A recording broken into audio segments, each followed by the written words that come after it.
terms of implementation. So Haruna, you, APAC, and your team, Get Fund, GTEC, STLF, all of you, I just want to say Aiko. When I was inaugurated, just to elaborate on the announcement Haruna made, when I was inaugurated as president, the Chinese president sent an envoy to represent him. And that envoy, as is the practice of China, announced a 200 million yuan grant to celebrate our inauguration. As he said, it's equivalent to almost $30 million. And so we devoted that money for establishment of the Aflao market. I had promised during the campaign that to complement trade between Ghana and Togo, we're also going to establish a market on our end. Everybody knows Togo Ashigame. And so we want Ghana Ashigame. And so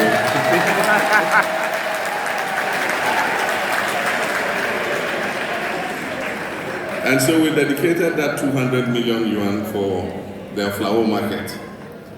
And then recently I was invited by President Xi Jinping again on an official visit to China on the sidelines of 30 years of Beijing Declaration on Women. And as part of that visit, during the bilateral that I had with him, he announced another 200 million yuan, it meant another $30 million, as a grant to commemorate my visit to China. And so just yesterday, we had a meeting with the Catholic Secretariat. They've been planning a science university in the northern part of the country. And so they decided that they would site the university in the Savannah region in Damongo. And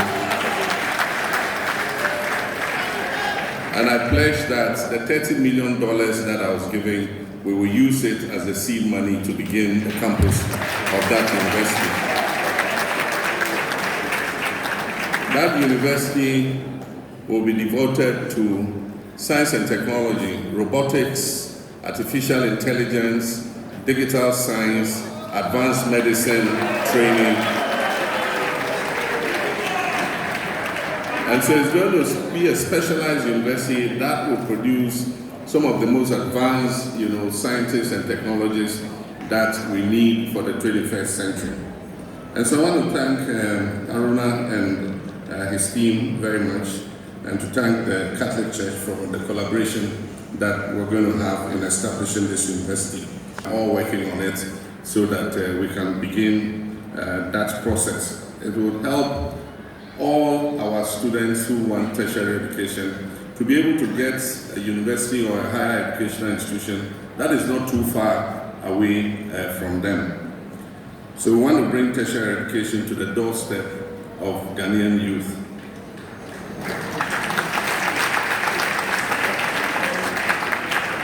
Today, we gather to mark a new and defining moment in Ghana's journey towards inclusion and equality.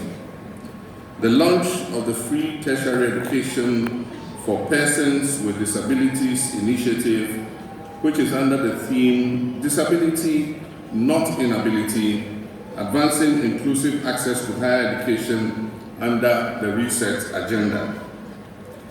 This initiative is not merely a policy launch.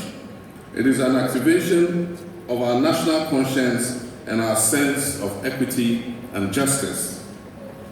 It is a reminder that the soul of any nation is measured by how it treats its most vulnerable citizens. And as President Mandela said, a nation should not be judged by how it treats its highest citizens, but its lowest ones. According to the 2021 Population and Housing Census, there are more than 2 million Ghanaians living with disability. But behind this statistic, behind this figure, are real human stories. Stories of perseverance, of talent waiting to be nurtured, and of dreams that deserve to be fulfilled. Too many still face barriers of poverty, of stigma, of lack of access to education and livelihood opportunity. These are not just individual challenges, they represent a national loss. When we exclude, we waste talent, but when we include and empower, we multiply national progress. Our collective task, therefore, is to ensure that no Ghanaian is denied the chance to learn, to work, and to serve because of disability.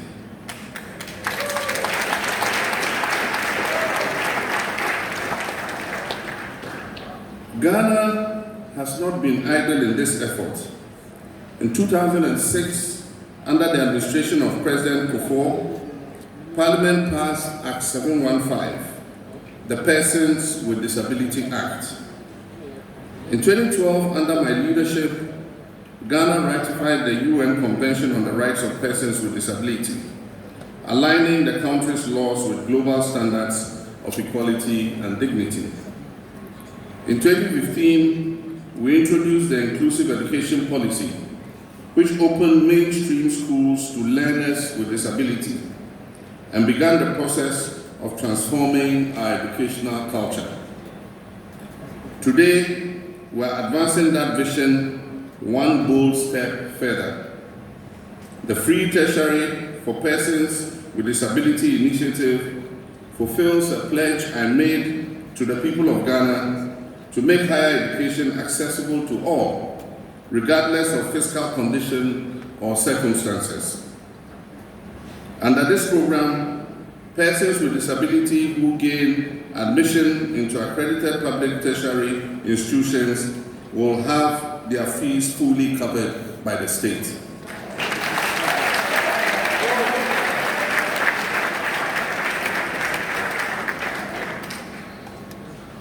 The implementation of this initiative will be led by the revamped Student Loan Trust Fund, which is now modernized and digitized to ensure transparency, efficiency, and sustainability.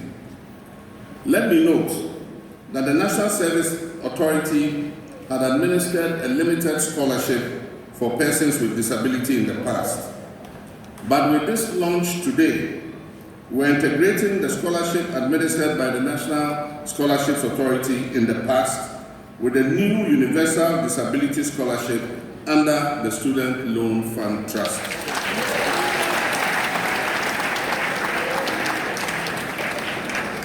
And let me emphasize, this initiative is not an act of charity. It is an act of justice and equality.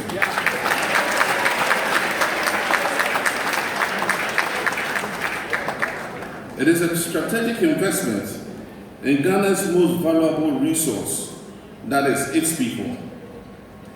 Each student supported under this policy becomes an asset to our nation. A potential engineer, a teacher, an entrepreneur, a farmer or innovator, their success will strengthen Ghana's economy and enrich our collective humanity. To make inclusion a lived reality, my government will roll out a comprehensive set of complementary actions. And the first is legislative reform. And if you notice when your president spoke, he spoke about the Disability Amendment Act. We will introduce a Persons with Disability Amendment Act and a legislative instrument, an LI, to modernize Ghana's disability right regime and ensure effective enforcement.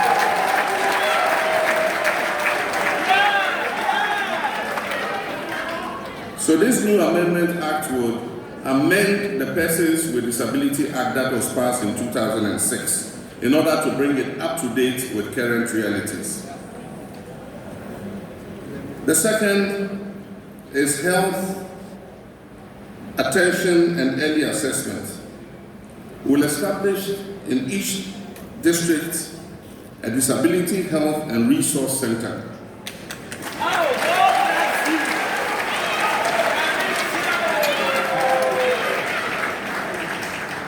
To provide specialized health assessments and build a credible national health database for persons with disability for informed action.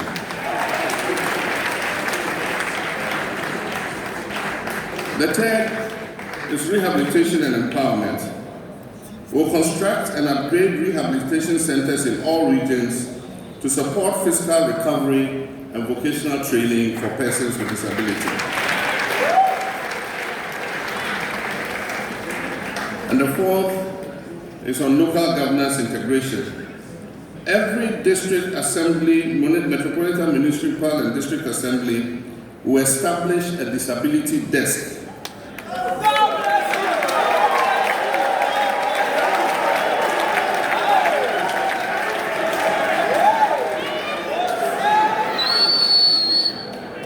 These disability desks will integrate disability issues into the district assembly's development planning.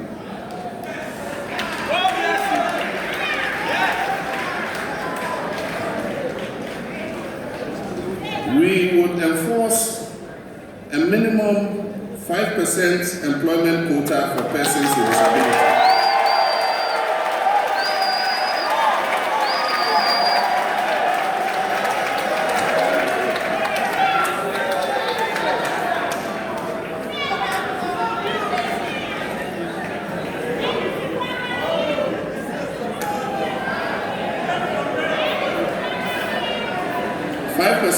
Employment quota for persons with disability, and this will be across public and private sectors.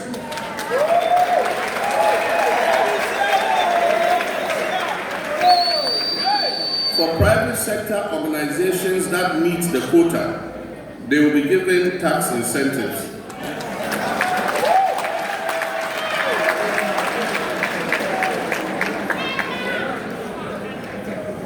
And every public sector, through their ministers, will have to report annually that they have met the 5% quota.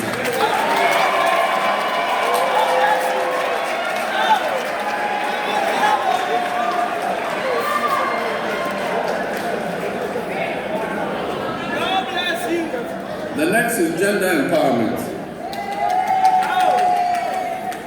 We will launch dedicated programs for women with disability, providing them with entrepreneurship grants and leadership training. The seventh is accessibility and infrastructure. We will enforce the Ghana accessibility standards for all public buildings and facilities.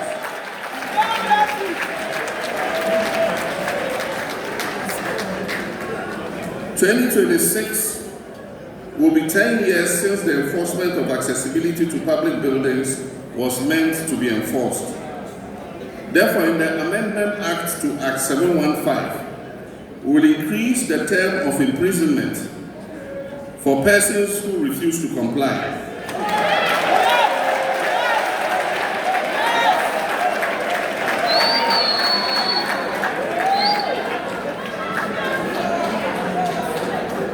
And we will also increase the fines that they have to pay. Act 715 says the penalty for not complying is 3 months in prison or 600 cedis. 600 cedis is too small. So in the new act, we are going to increase the penalty, and maybe we'll increase the imprisonment from 3 months to 6 months.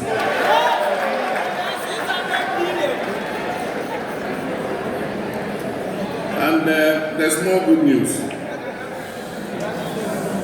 Next year, in the District Assembly's Common Fund formula, we intend to increase the allocation to persons with disability from 3% to 5%.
the disability desks in every district assembly will, in consultation with the local branch of the Ghana Federation of the Disabled, will prepare a budget each year for how they intend to spend the 5% that has been allocated to them.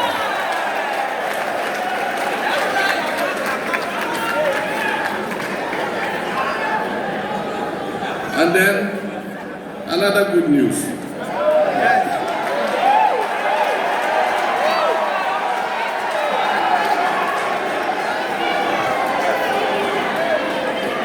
We intend to introduce a system for distributing rechargeable motorized wheelchairs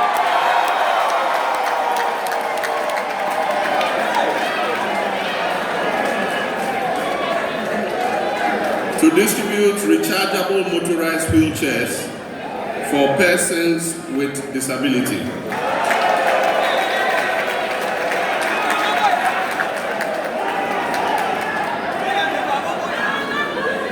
And so, after that good news, I've directed all ministers of state to review their obligations under the Disability Act and present action plans for full compliance within the shortest possible time.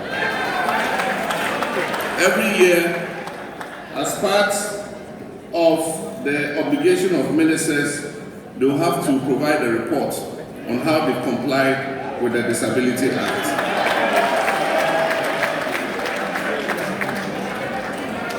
And so I call on the private sector, civil society, our development partners, universities, and media to join hands in this noble mission.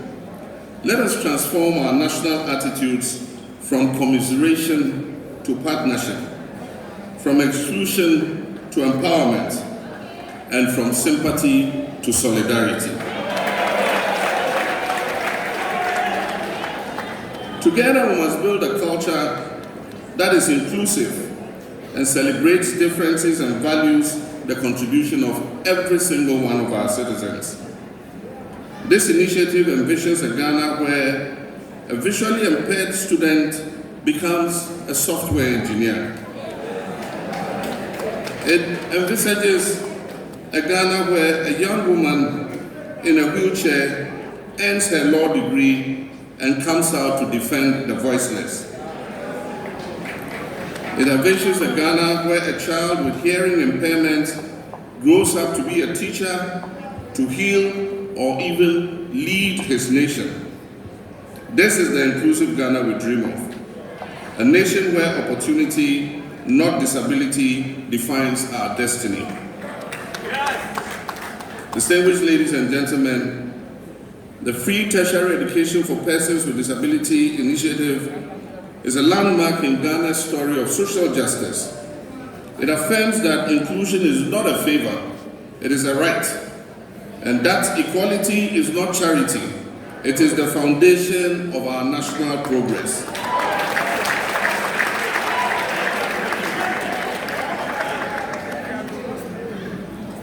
Let this prove that Ghana chooses justice over indifference, that Ghana chooses inclusion over exclusion. And so with the pride in our national compassion and faith in our collective future, I hereby have the privilege to declare the Free Tertiary for Persons with Disability initiative officially launched.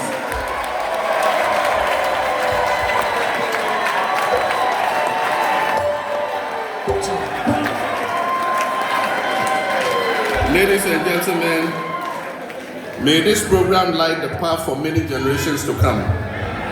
May it remind us that every Ghanaian, regardless of their ability, deserves to dream and to rise as far as they can. May God bless our persons living with disability, our students, and our beloved home Ghana. I thank you for your attention.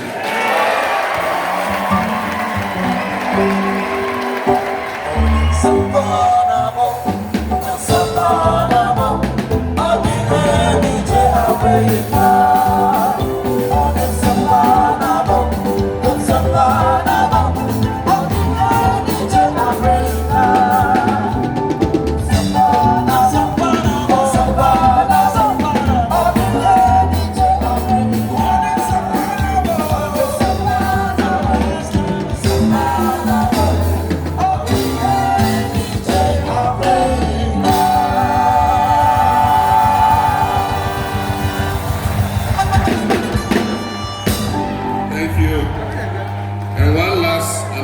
Before I sit down, we've decided to include the students of the Ghana Law School to be allow them to access the Student Loan Fund Plus. So, students at the Ghana Law School, you are included in the Student Loan Fund Plus. Thank you. Let's be upstanding, please. If you can, we will have